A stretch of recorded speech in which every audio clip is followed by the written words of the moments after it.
assustador.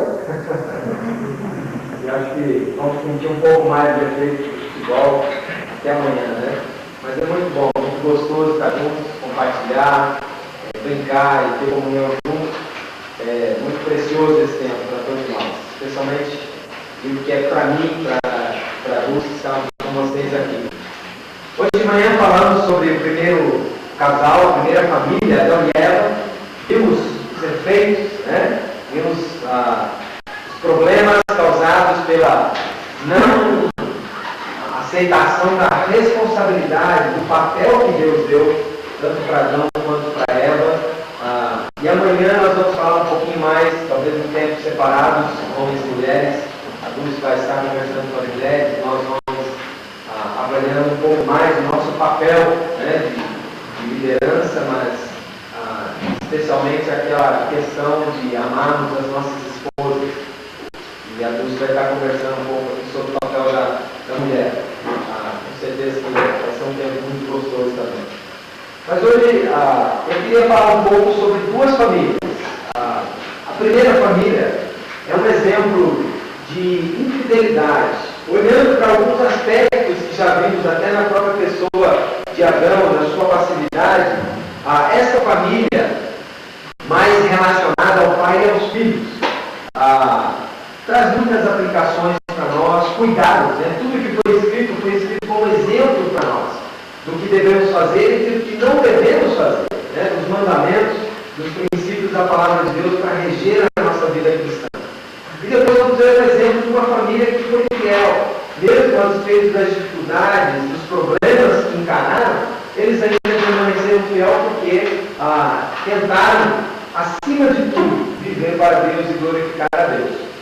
Essa família, a primeira família, é a família de Eli e os seus filhos. Você deve ter aí o esboço, então, para seguir essa parte, eu vou estar passando os slides. Essa história, a história de Eli e seus filhos, está lá em 1 Samuel, capítulos de 1 a 4.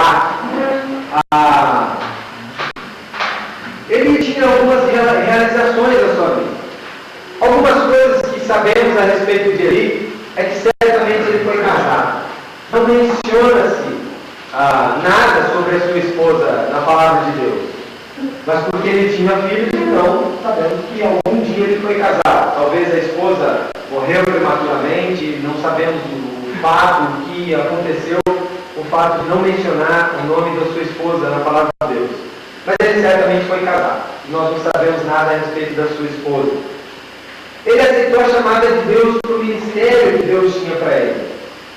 Ele era um ministro de Deus, né? Um sacerdote de Deus, servindo a Deus. E ele aceitou esse chamado para servir a Deus. E ele estava ativamente envolvido em uma vida religiosa. Alguém encontra em 1 Samuel, se você tem uma Bíblia, não sei se está muito escuro aí para vocês, a gente vai estar vendo alguns textos. E vamos ver sobre Eli, 1 Samuel 1:9. Você encontrou, pode ler para nós, voz audível. Após terem comido devido em Siló, estando Eli o sacerdote, assentado numa cadeira junto ao pilar do templo do Senhor. Quem que era Eli? Era um sacerdote. E ele estava lá no templo, ele tinha as responsabilidades de um sacerdote, de cuidar da questão dos sacrifícios. Então, parece nos entender que ele morava por ali também, entendeu? Próximo ao templo, ou em alguma repartição próximo ao templo, onde ele servia no seu ministério de serviço a Deus. Ele nunca abandonou o seu ministério. Em nenhum momento a gente vê alguma crise com respeito a ele, questionando, assim como alguns profetas, né, que a gente conhece, alguns outros grandes servos de Deus questionam às vezes a chamada de Deus. Ele não teve esse problema. Ele teve o seu chamado, ele se engajou no ministério de sacerdote e serviu a Deus nesse ministério, pelo qual ele foi chamado a realizar. Então, nesse aspecto ministerial, não vemos nenhum problema, nenhuma dificuldade com esse chamado de Eli. Né? Ele cria em Deus e conhecia suficientemente a Deus para reconhecer que ele estava falando com Samuel. tem um texto aqui de 1 Samuel 3,9. Isso mostra o conhecimento dele da palavra, a intimidade dele com Deus, a devoção dele a Deus, a percepção dele a respeito de Deus e da palavra de Deus, da revelação de Deus, do que Deus estava falando e fazendo, dos planos de Deus. Então ele tinha essa comunhão com Deus. Capítulo 3, versículo 9. Alguém pode ler para nós? Por isso Eli disse a Samuel: vai deitar-te, se alguém te chamar, dirá: fala, Senhor, que o teu servo ouve. A situação aqui que o jovem Samuel foi morar junto com Eli, né? Ele foi consagrado também ao ministério pelos seus pais, pela sua mãe, né? Foi dedicado ao ministério. E Samuel foi criado basicamente por Eli, para aprender os sacerdócios, conhecer as escrituras ali. E o jovem Samuel ouviu algumas vozes, alguém chamando, o nome dele é outro. E ele achava que era Eli que estava chamando. Então ele ia ter depois: não, meu senhor. Não te chamei não, vai dormir. Tá bom. Aí outra vez, Samuel ia chamando o seu nome. Aí ele foi de novo. Na terceira vez, ele falou: olha, então faz o seguinte, a próxima vez que você ouvir te chamar, você fala: eis-me aqui, Senhor. Fala para o teu servo, porque Deus que está querendo falar com você, não sou eu. Então, só alguém com a percepção de Deus, da palavra de Deus, dos planos de Deus, é que podia ter esse entendimento. E ele tinha isso. Então, é uma boa característica na vida de comunhão, na vida de ministério, no caso, da pessoa de Eli. Ele entendia os padrões morais de Deus. Tão suficientemente que ele foi possível criticar Ana quando pensou que ela estivesse bêbada. Embriagar-se não é uma coisa boa. Olha comigo, 1 Samuel, capítulo 1, versículos 13 a 14. Capítulo 1, versículos 13 e 14.